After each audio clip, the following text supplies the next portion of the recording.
محترم سامعین کرام، تو یہ جو محرم کی 10ویں تاریخ ہے، اور بھی بہت سے واقعات پیش آئے ہیں جس کو علماء کرام نے تحریر فرمایا ہے۔ علماء کرام نے لکھا ہے کہ ایک بادشاہ تھا ابرہہ نام کا۔ وہ ابرہہ جو بادشاہ تھا، اس کی ایک پلاننگ تھی اور ایک چال تھی کہ وہ بیت اللہ شریف کو اور کعبہ شریف کو اس زمین سے ہلاک و برباد کر دے۔ چنانچہ وہ ابرہہ بادشاہ اپنے لاؤ و لشکر کے ساتھ بیت اللہ کے اوپر چڑھائی کرنے کے لیے آیا تھا اور توڑنے کے لیے آیا تھا۔ اللہ نے ابرہہ کو سزا دی اور ابرہہ کے اوپر عذاب نازل فرمایا اور اللہ نے ابرہہ کو ہلاک و برباد کر دیا۔ علماء کرام نے لکھا ہے کہ جب اللہ نے ابرہہ کو برباد کیا، وہ محرم کی 10ویں تاریخ تھی۔ معلوم ہوا یہ محرم کا مہینہ خوشی کا مہینہ۔ اسی طریقے سے علماء نے یہ بھی لکھا ہے کہ مسلمانوں نے بہت سے ملکوں کو فتح کیا ہے اور بہت سے ملکوں کو جیتا ہے تو اسی محرم الحرام کے مہینے کے اندر۔ اسی طریقے سے علماء کرام نے ایک واقعہ یہ بھی لکھا ہے کہ ایک بدبخت، ایک ملعون شخص تھا جس نے حجر اسود کو توڑنے کی کوشش کی تھی۔ حجر اسود وہ پتھر ہے جس کو اللہ تعالیٰ نے جنت سے بھیجا تھا، اور جب وہ جنت سے آیا تھا تو دودھ سے زیادہ سفید تھا۔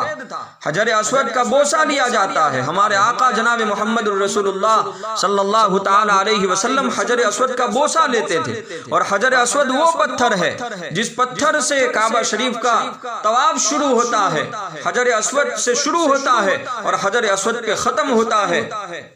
تو حجر اسود جب اللہ تعالیٰ نے اس کو جنت سے بھیجا، دودھ سے زیادہ سفید تھا، لیکن گنہگار ہاتھوں نے اسے مس کیا اور گنہگار ہاتھ وہاں پر پہنچے اور اس سے لگے، تو اس گناہوں کی نحوست کی وجہ سے اس سفید پتھر کو اللہ تعالیٰ نے سیاہی میں بدل دیا اور وہ پتھر کالا ہو گیا۔